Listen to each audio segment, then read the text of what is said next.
Y Descartes también. O sea, Descartes hace lo mismo. Pero en realidad, o sea, la pregunta es más como, sí, va más o menos por ahí, pero ¿por qué no colocamos a Locke en el tonel de los racionalistas? O sea, ¿por qué? O sea, bueno, si en las historias de la filosofía a fuerzas debemos de colocar a los autores en algún tonel, bueno, Locke, ok, dicen que es empirista, ok, pero él dice realmente que no es cartesiano, que no quiere decir lo mismo que sea empirista. Él solo dice que no va a ser cartesiano, explícitamente con los 3 primeros capitulitos del primer libro, ¿recuerdan? Del ensayo. O sea, ¿qué es lo que dice Locke que no está de acuerdo? ¿Qué hay ideas sin notas? No hay ideas sin notas. Ideas sin notas. En el innatismo. Dice, no hay nada innato, todo. Y entonces, claro, ahí parece que es empirista porque dice, todo proviene de la experiencia. La experiencia. Pero en realidad, el problema de la experiencia es el problema de la modernidad. Lo hemos dicho 20 veces. Ok, no es, ok, si todo proviene de la experiencia, podemos decir que es empirista, si la experiencia va a ser considerada empirista. Pero si la experiencia va a ser considerada racionalista, la experiencia cartesiana es la experiencia de la claridad y la distinción. Bueno, o quizá también lo consideramos como empirista porque quizá retoma algo de Hume, ¿no? Como por ejemplo esto que pone como ejemplo que dice si una pelota golpea a otra y otra a su vez se mueve, no es porque la primera pelota lleva a cabo la acción de mover a la segunda. Estamos hablando del ejemplo que también hace Hume en la de acción-reacción con las bolas de billar. Claro. Aunque Hume es posterior, ¿no?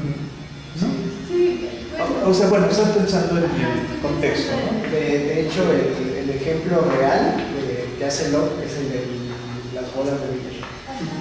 Entonces, quizá por eso, si no hay una acción mediante de un objeto que se está moviendo, evidentemente no va a haber una reacción y eso pues, me da la idea de que pudiera ser algo empírico por ahí, pero al hablar de epistemología nos estamos adentrando también a este estudio de la mente y eso ya no es empirismo puro, ¿no? Sino que se va como que de alguna manera fusionando el pensamiento de lo empírico con lo epistemológico, haciendo de ello que los pensamientos trasciendan hacia la realidad física.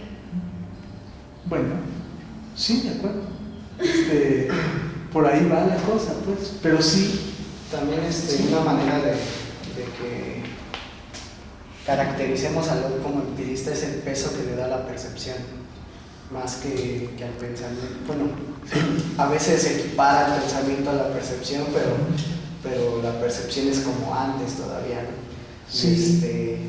Y de hecho aquí lo hago un poquito más adelante, esa distinción.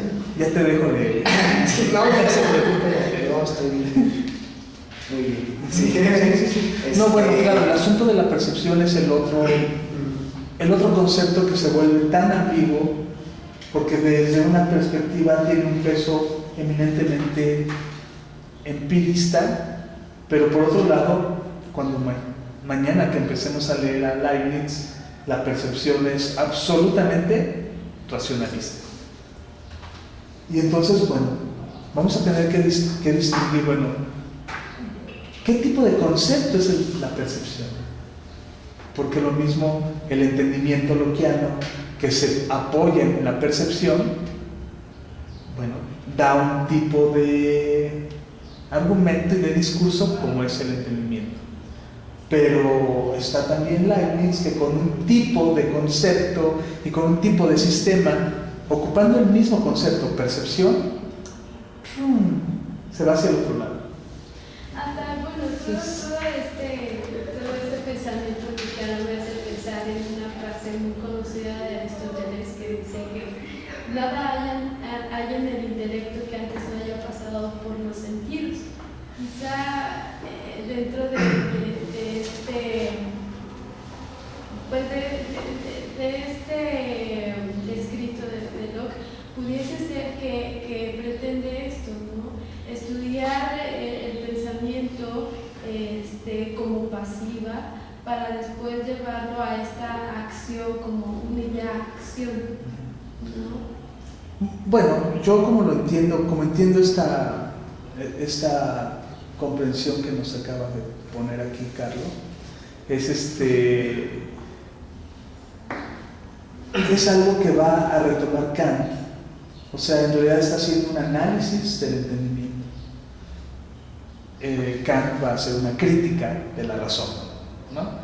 Pero Locke está haciendo, y además es el primero, pues, que se va a encargar de poner, a ver, bueno, ¿qué está pasando, no? ¿Por qué toda esta movilidad? ¿Por qué toda esta indeterminación? ¿Por qué?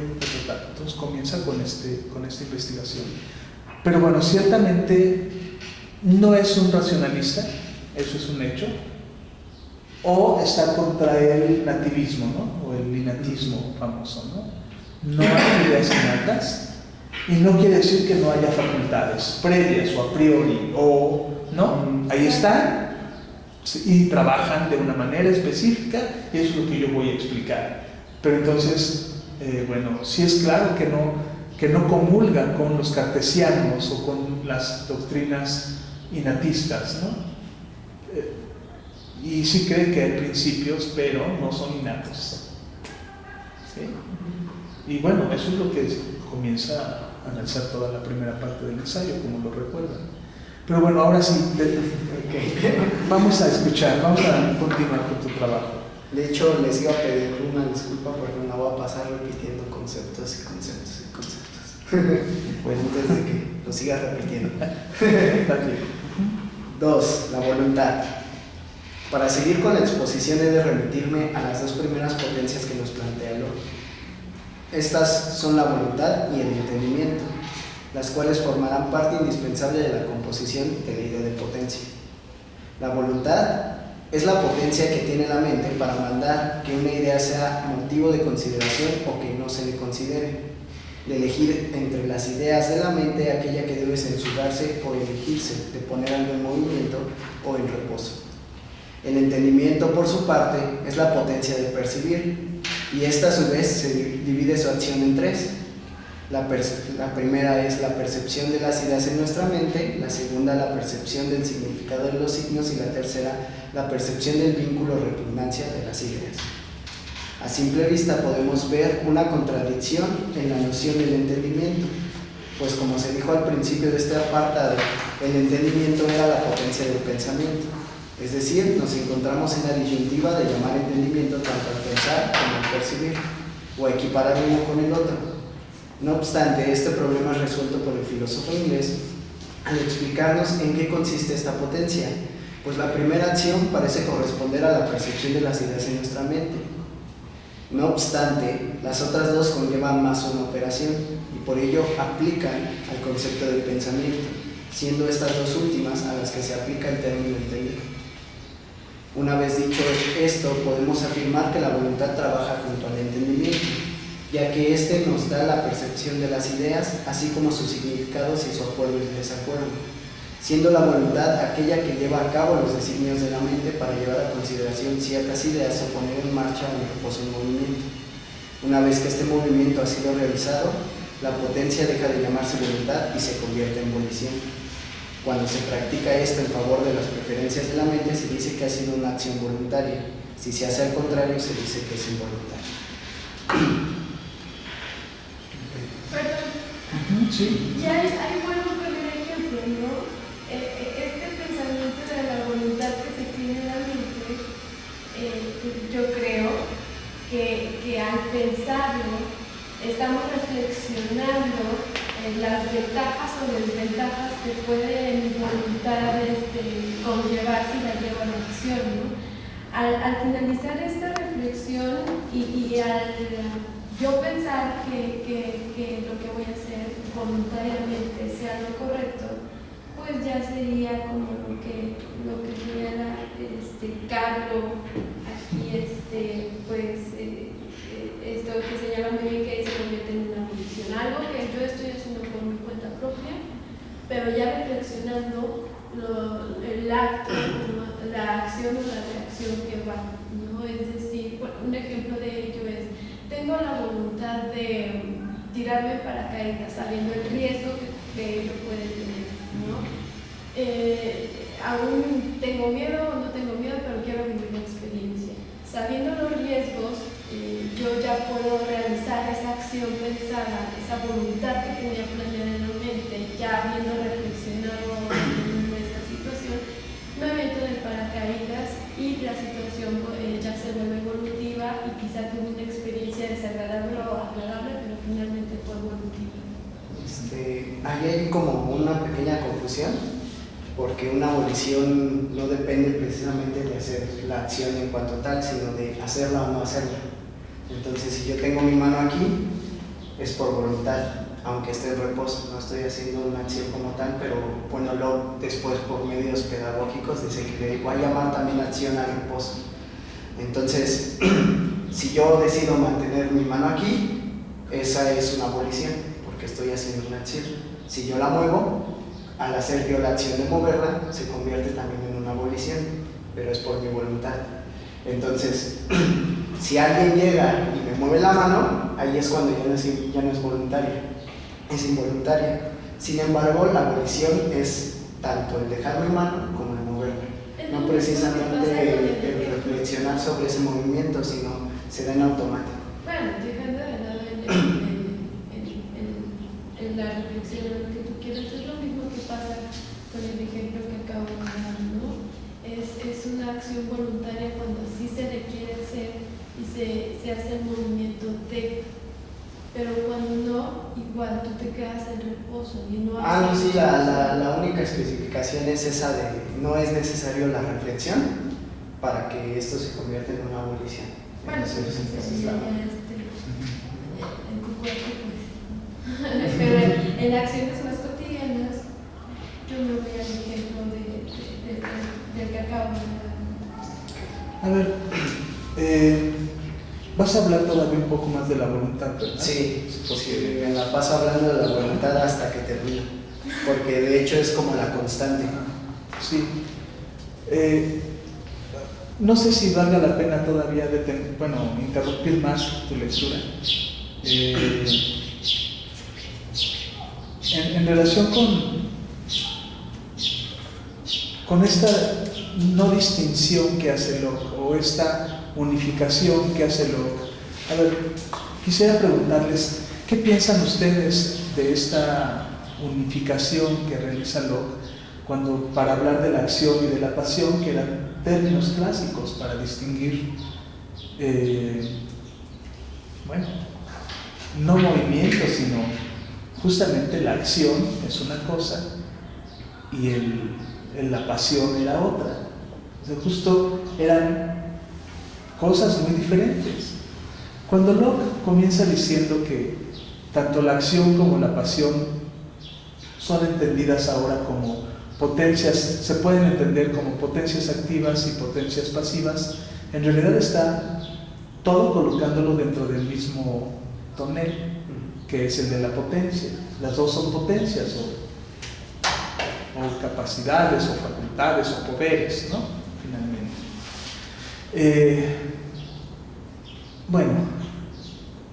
Piensen que esa es mejor les pregunto, ¿de dónde viene esa idea de una de dos, o de confundir lo que es diferente? Acción y pasión eran cosas diferentes. ¿A partir de qué, o de qué autor, o de qué obra comienzan a como ofuscarse o obnubilarse esta distinción que los clásicos tenían muy clara? O sea, Aristóteles, entonces estás loco, claramente la acción es una cosa, la praxis o el ethos es una cosa, y claramente el pathein es otra. radicalmente distintas. O sea, acción y pasión, no hay nada por hacer. Todavía en la época de Jesús, la pasión de Cristo es claramente muy diferente a la acción de Cristo. Todavía. Pero después, ¿qué pasó para que Locke llegara? Porque no es el primero que hace ya una confusión no una confusión, sino una simplificación del asunto y mete a la potencia activa y a la potencia pasiva en el mismo tonel de potencias. ¿Qué pasó en el ínter entre la pasión de Cristo y la distinción aristotélica o la trágica, si quieren, del Pathé, y la modernidad con Locke, que Locke va a decir, no, acción y pasión son potencias, ambas, una es activa, la otra es pasiva, punto, pero las dos son potencias. Por ejemplo, en Locke, ¿qué diferencia hay entre pasión y acción? Porque, pasión para mí sería un padecer, como un sentimiento que se tiene, algo muy fuerte que se tiene por hacer algo, y una acción es realizarla por realizar, ¿no? Pero ¿qué entiende Locke? ¿Y cómo diferencia estos dos conceptos? Bueno, la pasión, ya lo expliqué, es la continuidad de un impulso. Entonces, si se mueve, es el ejemplo de las pelotas, se mueve una pelota y choca con otra y la otra se mueve, no es precisamente porque la primera pelota realice una acción, sino porque por la misma, no sé si llamarle inercia del movimiento, choca con la otra, y entonces la otra, al recibir ese impulso, se mueve. Eso es una pasión. Y la acción es ya una abolición que se hace interna, es decir, que ya no necesita impulsos externos. Cuando, por ejemplo, la reflexión es una acción propiamente. Entonces ya no necesitas impulsos externos, simplemente los mecanismos o las estructuras internas de tu mente. Y por ejemplo, dándome ya saliendo de las cosas objetos, por ejemplo, dentro del ser humano, ¿cómo vería Locke la pasión? Como tú dices, es un impulso, pero ¿cómo se vería manifestada en el ser humano en cuanto a la acción? Y la acción, de igual manera, ¿cómo se vería reflejada en el individuo? Ya me diste el ejemplo de la mano y eso, pero me interesa saber la pasión reflejada en el ser humano mediante el arte. Las pasiones en el ser humano serían más bien como actos involuntarios. Es como una fuerza que se ejerce dentro de ti, pero que no es tuya. Entonces, por ejemplo, Locke nos dice que la potencia es el movimiento, ¿no? El darte cuenta de lo que se puede mover, lo que no se puede mover, simplificándolo demasiado, ¿no? Entonces, si yo leo a Locke, entonces yo creo que eso es la potencia, pero entonces ese creer en mí ya es una pasión, porque estoy siguiendo un movimiento externo a mí, que son las ideas que Locke plantea. Ya, ahora, una acción sería que yo mismo, sin ningún intérprete, sin ningún autor, diera con una idea de pasión por mí mismo. Eso ya es una acción, porque ya no depende de algo externo que me afecte. Bueno, retomando el ejemplo de la pasión de Cristo, es muy interesante porque pasión es padecer, ¿no? Yo lo considero padecer. Bueno, Jesús nunca pidió ser azotado y violentado y pues insultado, humillado por toda la gente en ese tiempo, ¿no?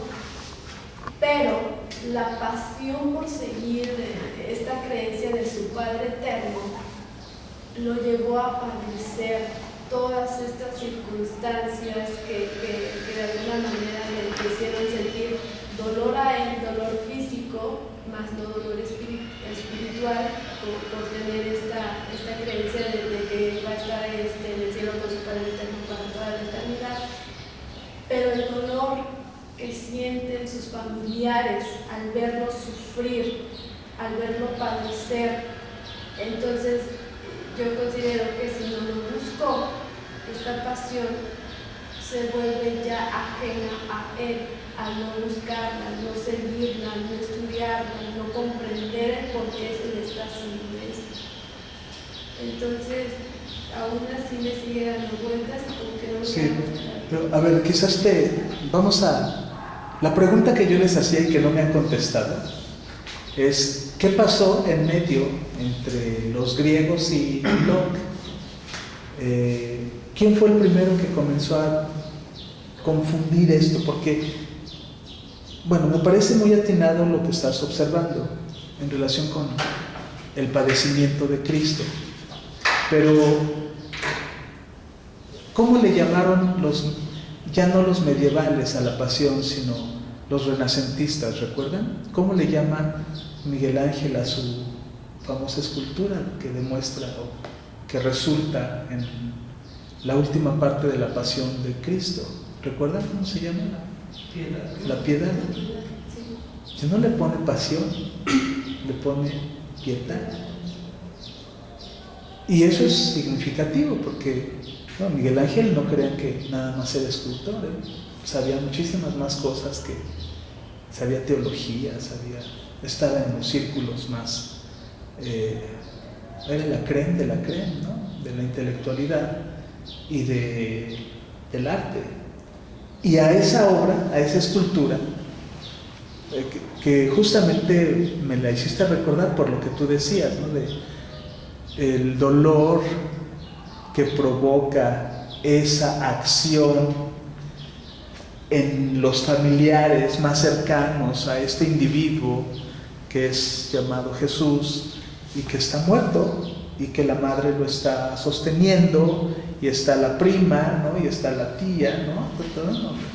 Santana, ¿no? Los que sean. En realidad, los renacentistas ya no le llamaron pasión. La pasión ya se acabó con la muerte de Cristo. Ya no hay que padecer, ya no hay padecimiento, vaya, en el sentido que lo estábamos determinando inicialmente. Pero le llama Miguel Ángel piedad. Entonces, la piedad ya tiene que ver con un dolor de los que quedan, a aquel que realmente tuvo la pasión. Pero la pasión, pregunto, ¿la piedad es pasión o la piedad es una virtud o la piedad es una acción? Porque vean, ese ejemplo justamente nos da cuenta de que parece que algo está cambiando. Pero digamos, eso es en el plano ya cultural. Pensémoslo en el plano filosófico. ¿Tú tenías una idea de qué pasó entre Platón y Aristóteles y Locke? Una muy vaga idea. Me parece que va cambiando esta cuestión de la acción y pasión. También por la idea que se tiene del hombre, la idea que se tiene del mundo, de la naturaleza, porque recuerdo un poco, saliendo un poco de Locke, Hume, la idea que el cómo maneja los conceptos de causa y efecto, por eso es que no lo admiten en el Trinity College, si no mal recuerdo, porque su idea de necesidad era pues distinta a todas las demás, precisamente